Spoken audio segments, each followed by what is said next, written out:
Day Trading, le podcast, se protéger des arnaques, première partie.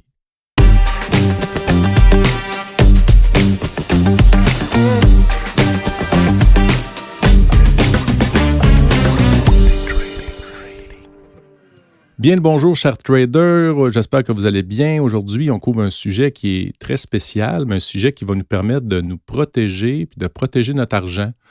Dans le fond, quand on a choisi de se lancer dans le trading et de se lancer dans cette aventure-là, évidemment, on cherche à faire du profit, mais il faut toujours garder en tête qu'on doit apprendre à se protéger puis continuer à se protéger au fil du temps. On veut éviter de faire confiance aveuglément à n'importe quoi, n'importe qui, n'importe quelle offre incroyable qui se présente à nous.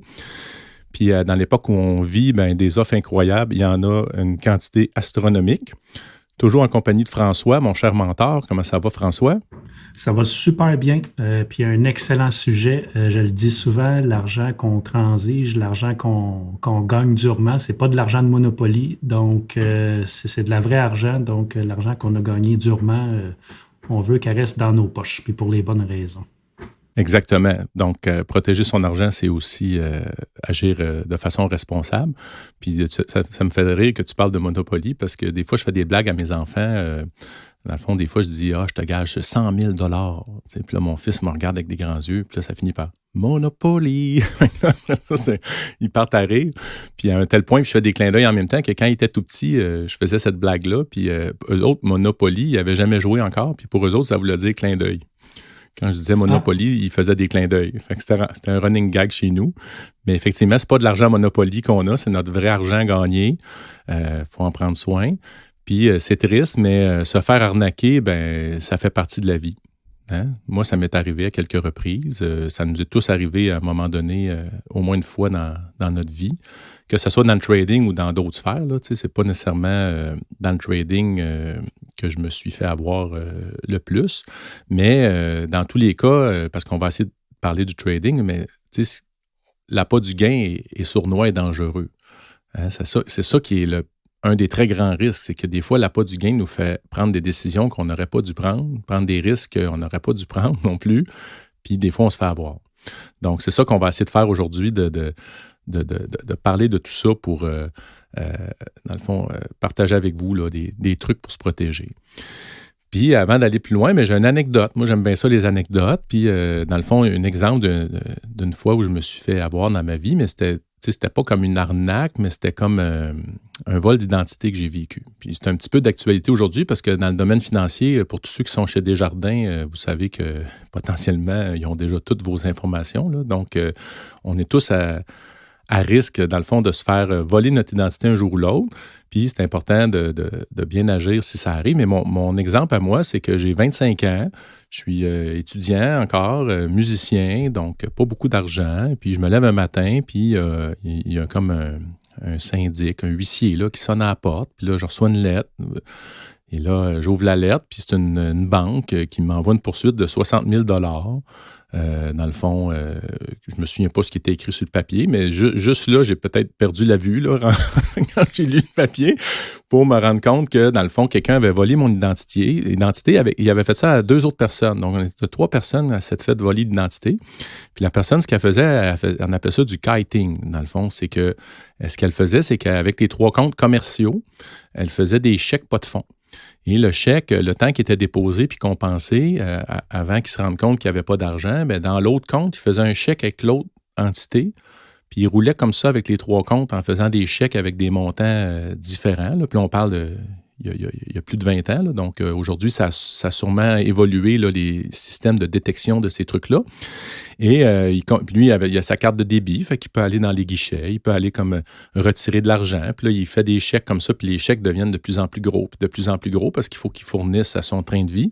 Et à un moment donné, il y a un chèque qui rebondit. Puis quand ce chèque-là rebondit, tous les autres chèques, on se rend compte que il n'y avait pas de fonds, donc ça revient tout en arrière. Puis là, les soldes de tous ces comptes-là deviennent dans le rouge. Et dans le compte qu'il avait utilisé à mon nom, il y avait pour 60 000 $. Il avait vécu avec ça, lui. Et dans le fond, la façon qu'on a approché, moi, je suis musicien, pas beaucoup d'argent. Et dans le fond, 60 000 $, je capotais. Puis je dis, je vais faire faillite. Mais non, on ne peut pas faire faillite quand on est quand on est accusé de fraude, parce que moi, ils m'accusaient de fraude. Là. J'avais joué avec leur système. Et j'ai engagé une avocate, puis on s'est défendu, puis les trois, on est allés négocier avec la banque. Là, François, quand j'ai compté ça, il disait négocier, ta minute, là, c'est toi, là, tu t'es fait avoir. Ben oui, j'étais allé négocier parce que mieux vaut une mauvaise entente que un bon jugement, mettons. J'ai déjà entendu ça quelque part, fait qu'on a décidé d'appliquer ça. Fait que pour faire ça un petit peu plus court, là, on a fini par négocier. Moi, dans mon cas, au lieu du 60 000 je leur offrais 5 000 puis ils ont accepté. Puis ils ont accepté, puis ils m'ont expliqué qu'ils savaient l'individu. Là, il y avait même des photos guichet automatique de l'individu. On a parlé à la GRC aussi là-dessus, puis dans le fond, mais ils disaient on avait le droit de te poursuivre. Fait que là, on t'a poursuivi. Puis là, OK. Fait que, mais en négociant le 5 000, j'ai quand même, j'investissais dans mon avenir parce que ce qu'on a négocié, c'est qu'ils devaient retirer toute trace dans mon dossier de crédit de ça, là. Parce que quand tu as une poursuite, ça apparaît dans ton dossier de crédit. Donc, ça aurait pu vraiment hypothéquer mon avenir négativement. Mais j'ai agi de façon proactive et orientée solution, avec des bons conseils, évidemment. Mais donc, à l'époque, ce qu'il a fallu que je fasse, vu que je n'avais pas d'argent, j'étais allé me chercher 10 cartes de crédit. J'ai loadé mes cartes, j'ai payé mon avocate, j'ai payé 5 000. Puis au fil du temps, ben, j'ai fait de l'argent, puis j'ai remboursé tout ça. Là, puis la vie a pris son cours, mais quelle leçon de vie incroyable. Et qu'on le veuille ou non, qu'on le connaisse ou non la personne, ce que ça m'a appris, c'est dans le fond, tout le monde n'est pas gentil sur cette terre. Moi, j'ai toujours été à la base assez naïf, mais à partir de ce moment-là, ça a changé ma personnalité. Puis là, je suis devenu plus suspicieux, dans le fond. Tu sais. C'est quand même beaucoup d'argent. 60 000 là, 20 ans, là, c'est un professionnel, lui, là. Oui, puis s'il fait ça avec 50 personnes, tu sais, parce qu'il fait ça à combien de personnes? Tu sais, on sait pas. C'est ça. Là, il s'est fait prendre avec 3, mais je veux dire, s'il n'y en a pas juste 3, j'imagine, il y en avait une dizaine, une vingtaine, une centaine peut-être. C'est un gagne-pain. C'est une façon de gagner sa vie très non-honorablement. C'est une façon de le nommer. Ouais. Ça t'a coûté des milliers de dollars, mais c'est dommage, mais on s'entend qu'en théorie, tu ne devrais plus te faire arnaquer. C'est peut-être le meilleur 5-10 000 que ça t'a coûté. C'est 15 000, mais dans le sens que c'est une leçon de vie, dans le sens que fais attention aux gens, n'importe qui. Mais là, dans ce cas-là, c'est un vol d'identité. Je ne connaissais pas le gars, mais mettons, tu connais des gens, c'est qu'on peut se faire endormir. Puis des fois, elle n'a pas du gain.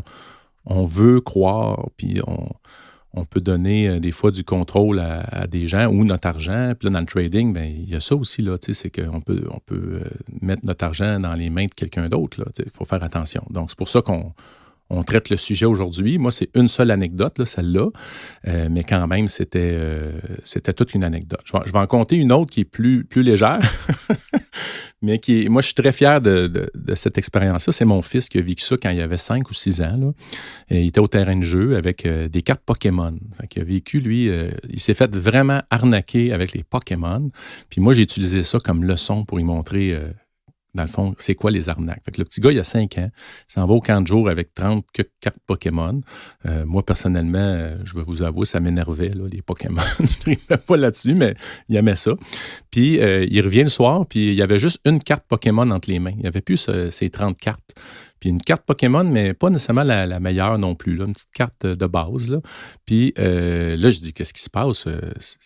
Comment ça, tu as juste une carte? Ben, je l'ai changée, là, c'est Félix au camp de jour. Il m'a expliqué, là, la carte, elle vaut vraiment hot. Puis là, j'ai donné toutes mes cartes en échange. Puis là, je me rends compte qu'il s'est vraiment fait avoir. Puis là, dans le fond, j'y explique. J'ai dit, tu t'es fait arnaquer, mon pauvre. Hey, arnaquer. Puis là, il savait pas c'était quoi. Puis là, dans le fond, commence à expliquer c'est quoi se faire arnaquer. Puis là, quand il a réalisé dans ses yeux, là, les larmes ont monté. Puis ça a duré 2-3 heures de peine profonde. C'était pas tant les Pokémon que l'orgueil, l'ego. Là. Il a réalisé qu'il s'était fait avoir. Mais moi, après ça, ce que j'ai fait, c'est que je me suis servi de ça pour le petit Félix, à l'époque, de rendu plus grand, mais quand il arrivait des choses, puis tu vois qu'il se fait vendre des affaires par les amis, il dit hey, « Souviens-toi de Félix? » Ah oui, c'est vrai, Félix, c'était pas... Puis ce qu'on a fait, en fait, pour le consoler, c'est qu'on s'est servi, moi puis mon père, on s'est servi de ça, puis là, on lui a dit « Ben gars, on va te compter... des exemples où on s'est fait avoir. Là. Je m'étais déjà fait avoir d'un 100$, des choses, des choses plus légères. Je n'ai pas parlé du gros cas de kiting, là, mais il a appris ça. Fait que qu'est-ce que ça a fait? C'est qu'à 5 ans ou 6 ans, il sait c'est quoi l'arnaque, puis il sait comment un peu la détecter. T'sais. Fait que je trouve que c'est une belle leçon de vie. Fait que c'est ça qu'on veut partager avec vous, là, des leçons de vie pour éviter, dans le fond, de se faire arnaquer ou de se faire avoir, que ce soit pour un petit truc ou un plus gros truc. Surtout dans le milieu financier, parce qu'on s'entend, n'importe quoi qui touche à la finance, c'est un milieu, il y a beaucoup d'arnaques, il y a beaucoup, l'argent, c'est le nerf de la guerre, et puis quand il est question d'argent, les arnaques sont énormes. Fait que bref, côté financier, c'est là-dessus le podcast, on va surtout focusser, mais c'était bien de parler de nos exemples personnels. Puis les cartes Pokémon, c'est cute, là, mais le petit Félix, c'est peut-être le futur personne qui fait des chèques avec, comme tu as dit tantôt, le kiting. Ouais, le kiting, là, fait que faut les partir jeunes, c'est correct. Exactement.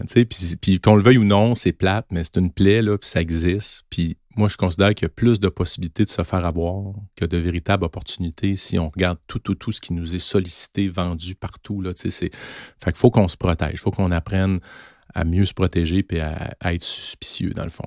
Fait que là, ce qu'on va faire, c'est qu'on va couvrir quelques arnaques, en fait, avec vous, puis qu'on retrouve dans le monde du trading pour essayer que vous soyez capable de les identifier ou de voir de quelle façon vous pourriez approcher la chose. Parce que même à travers quelque chose qui peut être de type arnaque, parce qu'il y a des micro-arnaques puis il y a des grosses arnaques. Tu sais, des fois, ils veulent juste notre 7 $ là, pour nous vendre un cours. Des fois, parce que 7 $ fois 100 000 achats, ça fait 700 000. Tu sais, ça en fait de l'argent. Là, mais des fois, c'est plus important tout ça. Donc, c'est ça qu'on va faire. On va couvrir ça. Le premier endroit où on peut se faire avoir, qu'on va couvrir, c'est les robots traders. Puis là, on fait attention. Il y en a des bons, il y en a que c'est bon, c'est intelligent de les utiliser, mais quand ils sont ultra performants puis pas chers en même temps, là, puis achète-les avant minuit, il coûte 29 $ au lieu de 700 $, mettons, avant minuit, sinon il est 700 $. Ça, c'est comme OK, là.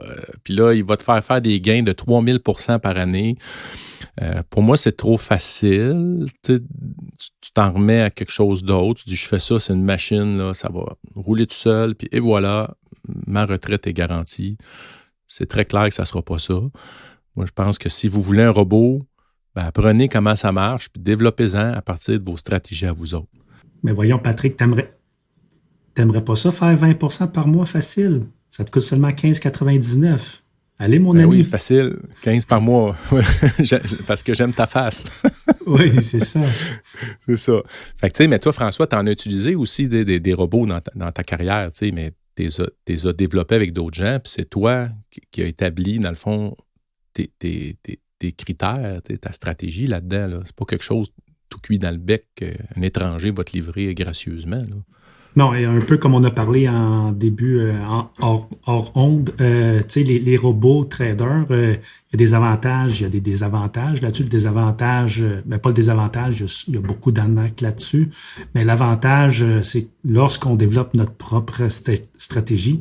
Tu parlais tantôt de transiger avant les nouvelles. Je faisais la même affaire au début de l'électronique. Les robots appliquait la stratégie que nous, personnellement, on a développée et puis manuellement, on l'ouvrait avant, exemple, une nouvelle de l'indice des prix à la consommation à 8h30 et puis le robot faisait notre stratégie. Donc, habituellement, un robot, ça transige beaucoup plus vite que nous. Là. Nous, des fois, c'est quelques secondes, mais le robot, c'est des millisecondes. Mais bref, un robot, moi, je dis souvent une machine à imprimer de l'argent qu'on s'achète à 29,99 $ par mois. Ça n'existe pas vraiment. Il y en a beaucoup, mais ça fait longtemps que je suis dans le milieu, puis on m'approche souvent, regarde le robot, il fait 20 % par mois. Là, je leur dis, oui, tu as transigé ça sur combien de temps, tu as backtesté sur combien de temps. Ah, ça fait seulement 3 mois, ça fait seulement 6 mois. Donc oui, c'est possible qu'un robot peut faire 20 % par mois, mais ça va-tu perdurer dans le temps? J'en doute. Là. Si quelqu'un qui veut me montrer un robot profitable, vient me voir après 1 an, 2, 3 ans de backtesting, on s'en parlera. Quand j'ai travaillé sur le parquet de la bourse, j'avais des amis qui connaissaient du monde, qui avaient des hedge funds, et puis ça l'engage des actuaires, ça l'engage des mathématiciens qui sont payés 250 000 $ US par année pour développer des stratégies, puis sont une équipe de 50 chercheurs comme ça, puis ça travaille jour et nuit, avec le chiffre de nuit, le chiffre de jour. Et puis, tout ça pour à la fin rapporter, les meilleurs hedge funds rapportent environ entre 20 et 30 % par année. Donc, on parle de 2-3 % par mois. Donc, quand vous voyez un robot qui vous dit, ben moi, je fais 10-20 % par mois, il faut que ça lève un drapeau rouge. Je dis pas que c'est pas bon, mais la majorité, c'est de l'arnaque ou ça n'a pas été bien fait comme backtesting, où il y a des spécifications qui ne correspondent pas à votre profil d'investisseur. Donc, comme on a dit tantôt, encore là, hors onde, ça coûte pas cher l'essayer. On dépense un 15 ou un 20 $, c'est correct, mais signez pas un contrat d'1 an avec eux autres. Donc, comme à la bourse, on dit, là, faites vos DD, faites vos due diligence, c'est la même affaire avec n'importe quel service de robot. Il faut s'informer avant, renseignez-vous. Donc, je te laisse. Oui, avant de mettre son argent aussi là-dessus. Là, moi aussi, j'en ai acheté quelques-uns, j'en ai testé. Il y en a aussi que j'utilisais avant les nouvelles économiques. Il plaçait mon ordre, puis il la laissait toujours à 10 pips dans le Forex, à 10 pips du prix, jusqu'à temps que la nouvelle économique sortait. Fait que ça permettait que quand la nouvelle sortait, j'arrivais à être assez proche de cette nouvelle-là. Mais comme tu dis, on le mettait à on juste avant, puis tout de suite après, je le remettais à off. Là, il ne servait plus à rien après ça, tu sais. Ou il y en a d'autres, des fois, que j'avais acheté, puis c'est bien beau, là, un coup que tu l'as, mais c'est quoi les spécifications que tu mets dedans, là? Parce que, tu sais, il y a un plaquet de cases à remplir. Là, un coup que tu l'as acheté, là, puis là, t'es laissé avec toi-même. Tu dis que c'est le fun.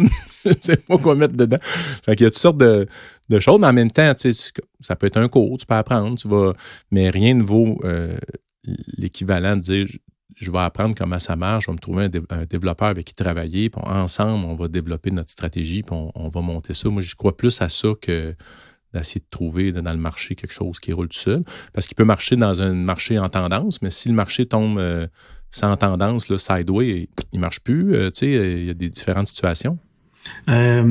Pour faire une parenthèse, si on parle de robots, puis là, je pense à voix haute, ceux qui connaissent TradingView, je crois qu'il y a des genres de robots d'intégrer. Donc, ceux qui utilisent la plateforme TradingView, exemple très simple, mettons, vous dites, moi, un titre qui se transige au-dessus de la moyenne mobile avec un RSI, un oscillateur qui est dans la zone survendue et qui recroise à la hausse, j'achète, mais je crois qu'avec TradingView, c'est possible de faire ça. Donc, c'est bien d'avoir un robot, quelque chose qui fait tout pour nous, mais c'est bien, comme Patrick dit, de le comprendre. Donc, Patrick pourrait peut-être confirmer, là, mais avec TradingView, lisez un peu là-dessus, puis c'est complètement gratuit. Il appelle ça des stratégies. Il appelle ça des stratégies dans TradingView. En code, il faut coder, il faut apprendre le langage de leur PineScript qu'ils appellent. C'est ça, les PineScript. C'est ça. Puis tu peux quand même avoir, ils vont te donner quand même une idée du résultat là, avec le passé. Là, ils vont te montrer un peu, souvent ça s'en va vers le bas là, avec des plateaux. En tout cas, vous pouvez perdre beaucoup de temps. Si vous trouvez la petite perle, tant mieux pour vous. Moi, je ne l'ai pas trouvé à date. Pour moi, c'est ça. Ensuite de ça, le prochain endroit où on peut se faire avoir, dans le fond, c'est les fameux gourous. Là. Mais là, les gourous, tu sais, ce que moi j'appelle parce que des bons formateurs, il y en a. Là. Il y en a des bonnes personnes, il y a des gens qui donnent des bons cours, mais il y a des charlatans formateurs, que j'appelle une trappe argent ou des marchands de rêve. Puis, c'est pas tous des vrais pros. Des fois, ils ont réussi à développer un peu leur connaissance, mais ils ont des forces de vendeurs à pression très, très habiles. Puis là, ils vont mettre ça en application pour nous vendre, dans le fond, plus leur formation que le véritable contenu. Puis ce qui est difficile, c'est que c'est difficile à les identifier du premier ordre tout de suite comme ça. Là, François, lui, il avait quand même un critère de base là, qui donnait un indice. Oui, c'est bien, puis c'est pas bien. Il y en a qui vont dire franchement, mais c'est dans le domaine surtout dans le domaine du Forex, c'est souvent de même. Les gourous qu'on les appelle, sont souvent dans la vingtaine. Donc, s'il y a du monde dans la vingtaine qui nous écoute, je ne dis pas que vous êtes un arnaqueur, là, mais souvent, dans le domaine du Forex, c'est début vingtaine. Donc, vous allez sur Instagram, début vingtaine, avec les taux de succès de 90%, ça a 21 ans, ça se promène en véhicule de luxe. Je ne dis pas que c'est impossible, c'est ça la beauté de la bourse. Tout est possible. Mais on va là avec la normalité, c'est pas la norme. Donc, les gourous, surtout dans le domaine du Forex, il y en a beaucoup. Puis moi, le premier red flag, le premier drapeau, c'est quand je vois un jeune dans la vingtaine. Je dis pas que c'est tous des arnaqueurs, là, mais ça lève un red flag. Puis j'adore les statistiques, là. Moi, j'ai remarqué ça dans le domaine du Forex, là. Dans la vingtaine, j'en connais pas beaucoup. Puis je dirais au-dessus de 90%, c'est de l'arnaque. Quand on prend des belles photos, par exemple, l'autre bord, ça reste encore chez leurs parents, dans un sous-sol un peu éclairé, puis ça flash des rendements de 90%, puis encore là, c'est correct. Il y a peut-être un taux de succès de 90% le mois passé, mais à la longue, je pense que c'est pas réalisable. Donc, je dis pas qu'il y a des bons puis il y a des mauvais gourous, mais moi, j'aime mieux les gourous à tête blanche. Ceux qui ont plus, ceux qui ont plus d'expérience, parce que où je veux en venir, c'est quelqu'un qui se dit gourou à 20 ans versus un gourou qui se dit à 50 ans. Le gourou de 20 ans, c'est dur à vérifier son historique. En théorie, on n'a pas le droit de transiger à partir de 18 ans seulement, on a le droit de transiger. Donc, il y a un historique de seulement 2 ans. Donc, encore là, je ne dis pas que c'est pas possible. Oui, c'est possible, mais les odds sont contre ces personnes-là. Tandis qu'un gourou à tête blanche, 50 ans, ça peut être un arnaqueur, lui aussi, mais au moins, il y a du vécu. C'est facile d'aller faire des coups de téléphone, c'est facile de s'informer. Puis s'informer, c'est pas regarder son Instagram, c'est pas regarder des images qu'il projette, c'est vraiment de s'informer sur la personne, prendre le temps de le connaître. Tantôt, Patrick va en parler, mais Patrick, on travaille ensemble, mais au début, la première fois qu'il m'a vu, il dit « C'est qui ce gars-là? » Puis ça il a pris 1 an avant de m'apprivoiser. Fait que bref, il y a différents types de gourous. Encore là, comme à la bourse, il faut faire nos due diligence, il faut faire nos devoirs, il faut s'informer. Mais encore là, je veux revenir là-dessus, c'est pas parce que vous avez 20 ans que vous êtes un arnaqueur. C'est juste que les odds sont contre vous. Donc, bien s'informer sur les gourous qu'on veut suivre.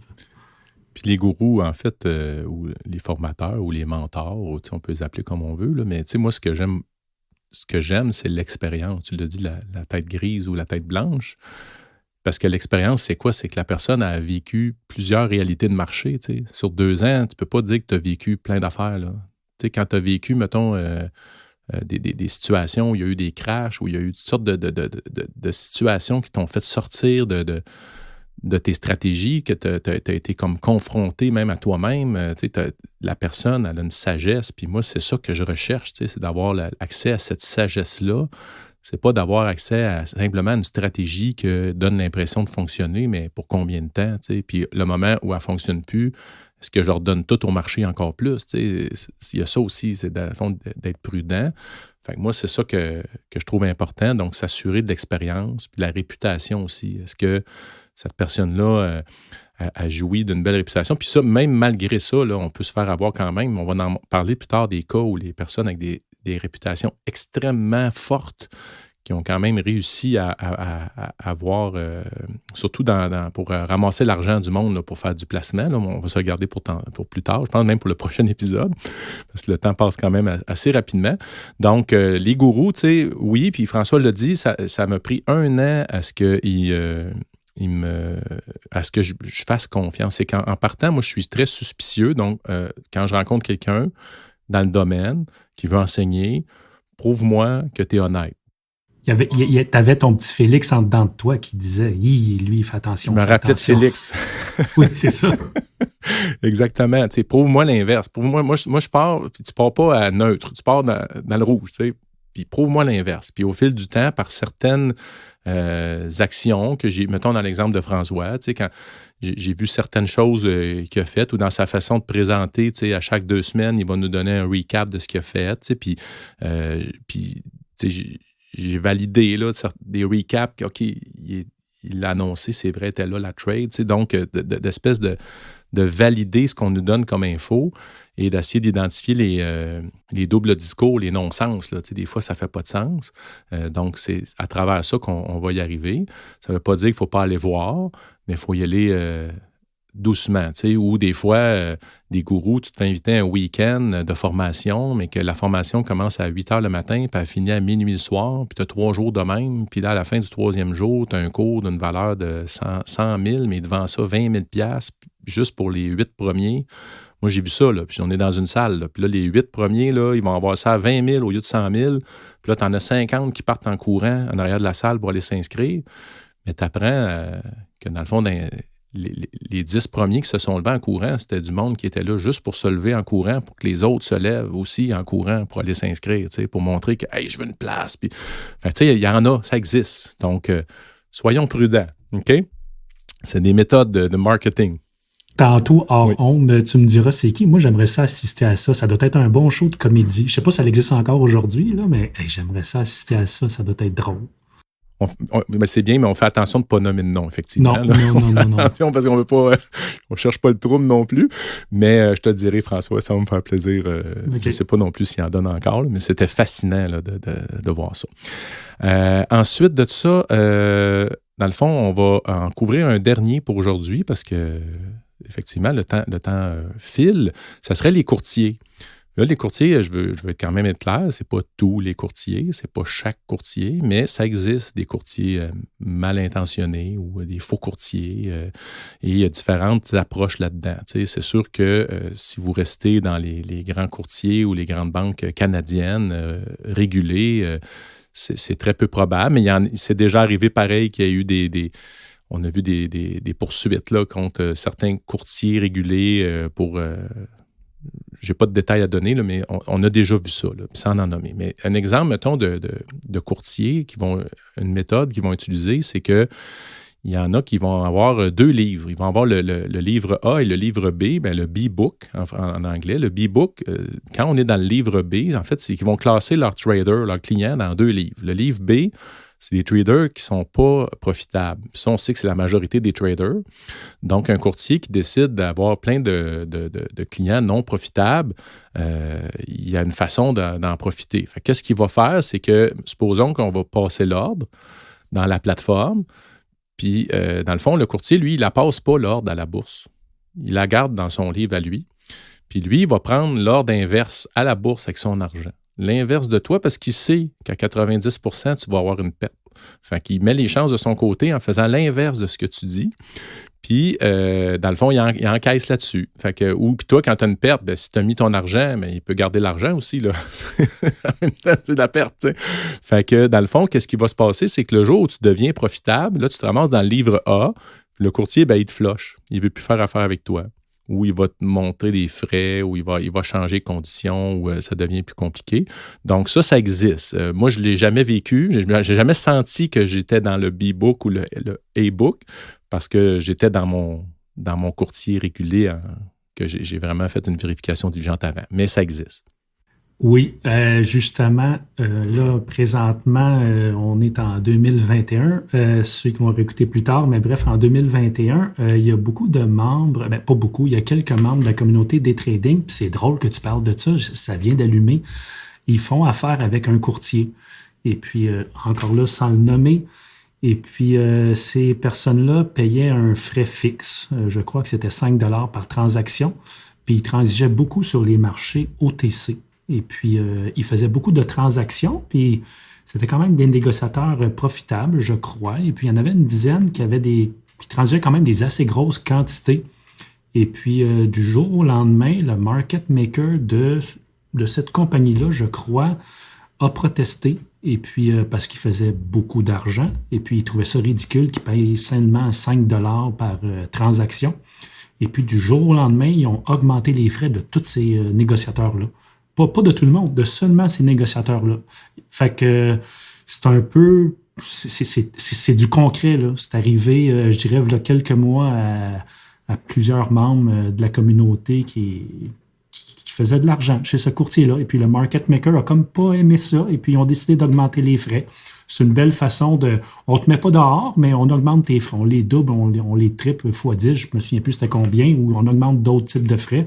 C'est une belle façon de dire aux clients, c'est ça. Dans un sens votant. Il va s'en aller tout seul. Fait que c'est ça. Pas besoin de le mettre dehors. C'est ça. Mais c'est ça. Parce que je t'entends parler de ça, puis ça vient de me flasher. C'est exactement ça. Ça existe. C'est ça. Oui, Faut pas être naïf. Tout le monde n'est pas gentil. Non. Après ça, il y a une autre affaire qu'ils peuvent faire, parce que le courtier, dans le fond, les market makers, eux autres sont importants. Pareil, les market makers, c'est eux autres qui vont nous donner de la liquidité là, quand on veut vendre ou acheter, pour être capable d'aller chercher. Mais ceux qui sont mal intentionnés, ils peuvent jouer avec ce qu'on appelle le spread. Le spread, c'est la différence entre le cours acheteur et le cours vendeur. Puis là, il y a des moments stratégiques où des fois, ce spread-là, il s'élargit là, parce que, dans le fond, il y a plus de volatilité dans le marché, il y a des nouvelles économiques, tout ça. Mais il y a certains courtiers que le spread, il va bouger vraiment plus ou à 5 heures, là, pas loin avant de la fermeture. Le spread va monter dans le Forex, excusez-moi. Et dans le fond, des fois, le spread, il vient vraiment gros. Fait que si un courtier, lui, il va avoir un spread de 5 points là, ou 5 pips, puis l'autre, il en a comme 20. Pourquoi lui, il y en a 20, puis l'autre, il y en a 5, parce qu'automatiquement, en ouvrant le spread, il va nous sortir, là, il va chercher nos stops. Il y a quelque chose qui se passe, puis là, nous, on encaisse une perte dans ce temps-là. Fait qu'il y a des situations aussi, des fois, moi, c'est là-dessus, je me questionne. Je suis en réflexion, je regarde ça aller, mais encore là, nous, on n'a pas de contrôle là-dessus. Là. C'est vraiment le courtier qui contrôle ça.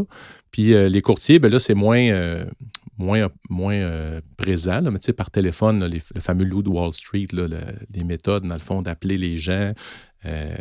Aujourd'hui, c'est plus nécessairement par téléphone, mais ça peut être par email, là, ça peut être par les réseaux sociaux. Ils vont essayer d'aller chercher des investisseurs, dans le fond. Ça aussi, il faut faire attention à ça. Dans le temps, on appelait ça les pink sheets. Les pink sheets.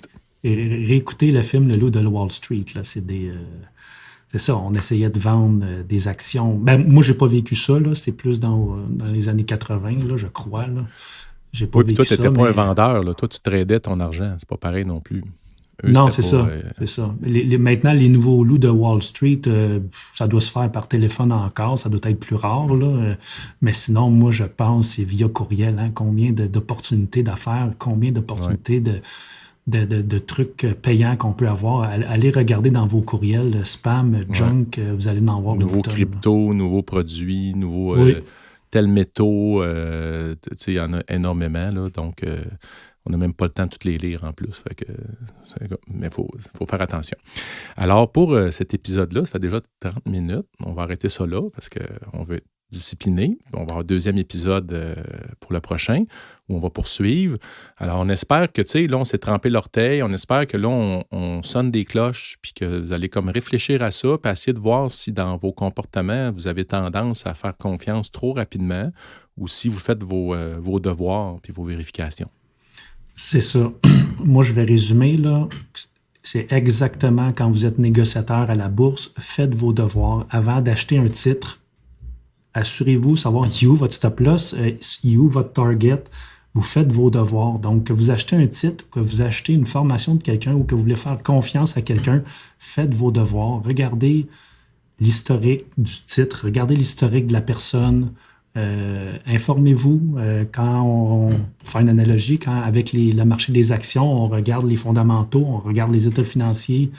Quand c'est la même affaire, quand vous voulez faire affaire avec un service, un produit, informez-vous sur les personnes, c'est qui les offre, regardez l'historique. Donc, on va en reparler plus profondément au prochain podcast. Au prochain podcast. Puis, dans le fond, oui, on a un sens d'urgence quand on fait du trading parce que l'opportunité n'est pas là pour tout le temps, mais il faut apprendre à être patient malgré ça. Faire ses devoirs, ça veut dire faire preuve de patience.